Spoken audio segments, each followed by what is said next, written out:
Hello everyone and welcome to Blackboard Pharmacology. So today we are going to discuss how to use an insulin pen. Now I asked some of the students that work with me at the pharmacy what videos would they like to see, what topics are interesting to them and do they feel they have a lack of knowledge in. And so they asked me to do a video about instructions on how to use an insulin pen. So that is what we're going to do today. Let's jump straight into it.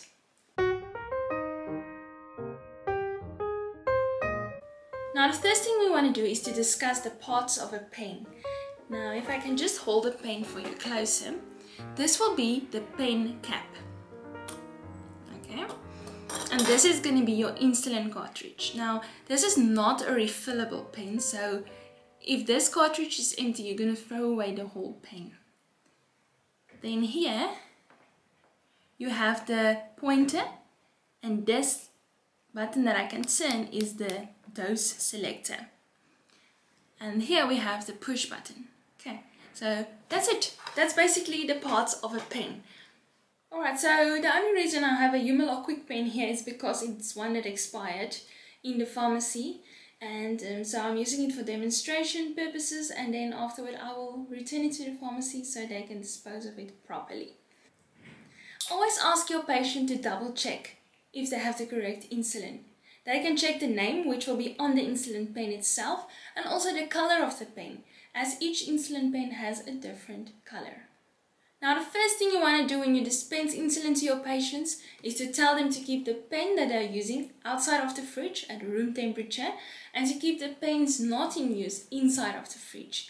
Now the fridge must be between 2 and 8 degrees Celsius, and room temperature mustn't reach more than 25 degrees Celsius. Right. We want the insulin to be at room temperature before the injection takes place for two reasons. The first one is that it makes resuspension more efficiently.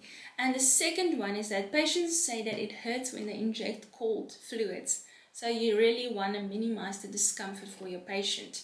Now this is a fast-acting pen. You can see the liquid is clear inside this pen. But if you have a combination insulin pen or you have a long-acting insulin, then you will have a cloudy white liquid. And that liquid first needs to be resuspended before administration. Now before you use the pen for the first time, you need to resuspend the insulin.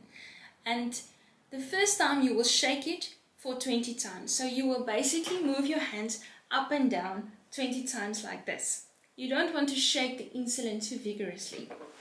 Then thereafter, you will only have to move your hand up and down 10 times.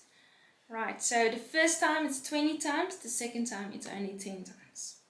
Now with these types of insulin, you can usually see the separation between the white cloudy part and then the more clear part. So you're going to move that pen up and down until you see a uniform white suspension. And also tell your patients to use the pen soon after resuspension.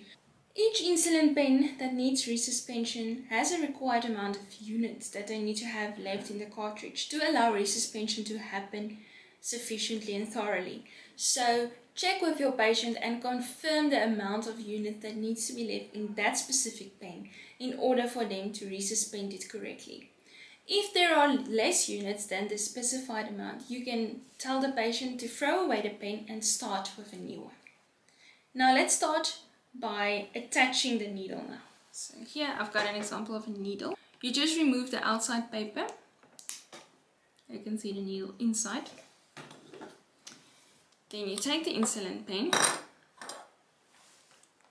You screw it onto the pen tightly until it doesn't move any further, and then you can remove the outer cap. Now the outer cap you're going to save for later. Then you can remove the inner cap. The inner cap you can throw away. And there is it. The needle is exposed now. Alright. Also remind your patients to use a new needle before each injection and not to bend the needle before injecting, as it can hurt your patient. Now we're going to remove the air from our insulin pen. And this must be done before each injection. Let's see. So first thing you're going to do is to lightly tap the cartridge so all the air accumulates on the top. Then you're going to dial your pen to 2 units. Okay, Now I'm going to press the push button, and as I press it, some insulin needs to escape from the needle. And there you can see it formed a drop and the insulin escaped.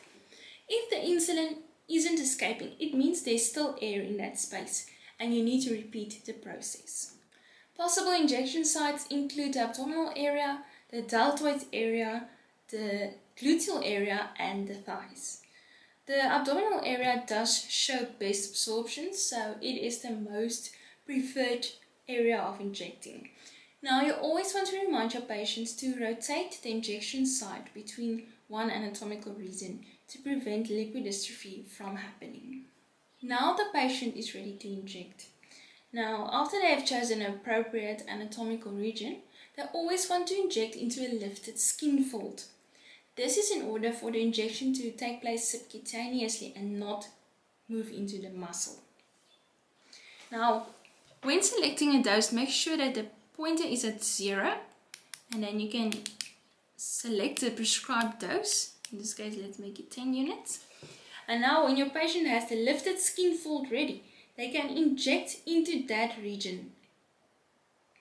And they press this push button down until the pointer is at 0. And when the pointer is at 0, they keep the needle there for at least 6 seconds to ensure that all the insulin has been injected into the area. You can also advise your patients to clean the area with an alcohol swab before they inject. Now they need to safely dispose of that needle. So you're going to use the big cap that you saved, and you're just going to gently press the needle back into the cap, and you can screw it from the pen. Now you want to dispose of this needle into a container that's puncture proof. So some patients use the sharp pins that we supply for them, like the medical sharp pins, or you can even use something as simple as a coffee can to dispose of your needles. And lastly, I just want to mention, remind your patients not to freeze the pens or to put them in direct sunlight. Also, not to use a pen after the expiry date. So the expiry date can be easily seen at the back of the pen. I can show you on this one. Now mine has already expired, so this pen needs to be disposed of. And that's why we are using it as a demonstration pen. Thank you for watching, and I hope this video gave you the knowledge you need to dispense insulin with confidence. If you want to see more of this content, you can check out the rest of my videos, or you can also follow me on Instagram, where I post about some challenges I face in my daily practice, which is also a good place to learn from.